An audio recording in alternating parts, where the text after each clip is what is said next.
mchawi, ile nguvu ikitafutwa, anaipa jukumu la kwenda kumshambulia mtu. Amen. Kwa unapoomba usishughulike na mtu, shughulika na nguvu anayoitafuta mtu kwenda kumshambulia mtu mwingine. Kwa tulisema kuna aina fulani ya nguvu hizo zinazotafutwa na wachawi. Tuliangalia nguvu ya majini, tukaangalia nguvu za roho za wafu waliokufa inayoitwa mizimu. Pia tukaangalia nguvu ya mapepo. Amen. Ambao ni roho ambazo hazina mwili kabisa. Mapepo manake ni viumbe ambavyo viliasi toka mbinguni. Amen. Wanaitwa malaika waasi. Kwa yale ndio wamegeuzwa kuwa mapepo au pepo wachafu. Zote hizo ni nguvu ambazo mtu anaweza kazitafuta ili ziweze kutumwa kwenda mahali.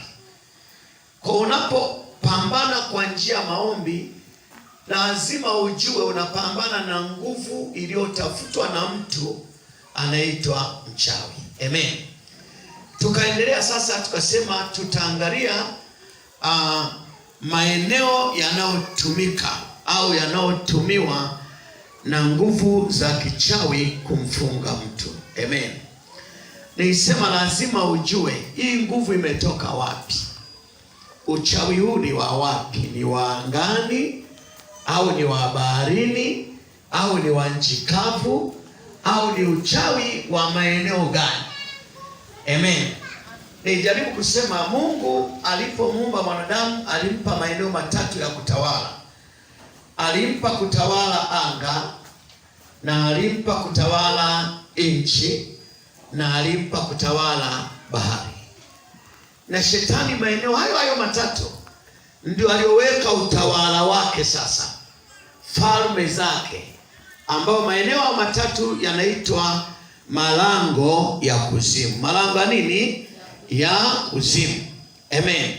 Kwa hayo malango ya kuzimu manake ni maeneo ya kiutawala katika ulimwengu wa giza. Amen. Malango ya kuzimu ni maeneo ya kiutawala katika ulimwengu wa giza. Amen. Naomba tuanze kusoma kitabu cha Ayubu. Tuanzie hapo tuangalie vitu fulani. Ayubu 38 mstari wa 17 hadi 18. Neno la Mungu linasema hivi: Je, umefunuliwa malango ya mauti? Au umeyaona malango ya kuzimu? Umeyafahamu mapana ya dunia? Haya, sema ikiwa unayajua hayo yote, iko wapi njia ya kuyafikia makao ya nuru? Na giza pia mahali pake ni wapi? Muulize mwenzako, giza mahali pake ni wapi? Manake lazima ujue. Tunaposema mahali pa giza, lazima ujue ni wapi. Amen.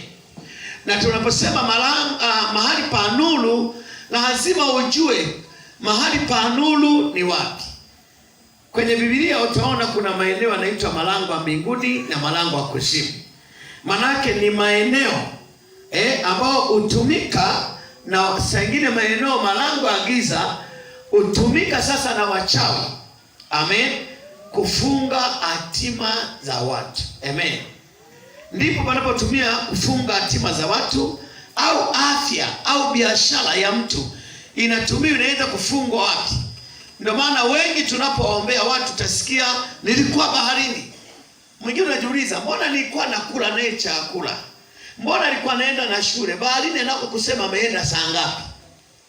Manake ni maeneo fulani kwenye ulimwengu wa roho ambao unahitaji ufahamu kwamba upana mahali pa giza ni wapi, ambapo wengi wanaenda kuabudu. Mahali pa giza wanapoenda kuabudu ni wapi? Wanapoenda kuchukua nguvu mahali pa giza. Amen. Amen. Muulize mwenzako, mahali pa giza unajua ni wapi? Wanapoenda kuchukua nguvu za giza ni wapi? Amen. Kwa lazima ujue kuna mahali ambapo hawa waabudu sasa miungu, hawa tunaoita wachawi, mahali wanapoenda kuchukua nguvu za giza, manake pale kuna mungu wao yuko pale anayewapatia nguvu za nini? Za giza. Amen. Ndio maana hata sisi ambao sasa ni Wakristo tunapoenda kutafuta nguvu za Roho Mtakatifu, mara nyingi tunautafuta uso wa nani? Uso wa nani? Tunautafuta uso wa Bwana. Manake mahali ambapo Mungu yupo ndipo tunapoenda kutafuta nguvu za kutembea nazo rohoni. Na wenzetu sasa wanapotafuta sasa zile nguvu zinazoitwa uchawi, lazima wautafute uso wa miungu fulani, ile miungu iwapatie ile nguvu inayoitwa uchawi. Amen. Ndio maana sasa unaweza kaona tuna maeneo, baadhi ya maeneo ambao sasa wanayatumia, amen, wanayatumia kuweza kutengeneza hizo nguvu ambazo zinatoka kwenye malango hayo, yanaitwa malango ya kuzimu. Sura ya 2 mstari wa 1 hadi wa 2, neno la Mungu linasema hivi: nanyi mlikuwa wafu kwa sababu ya makosa na dhambi zenu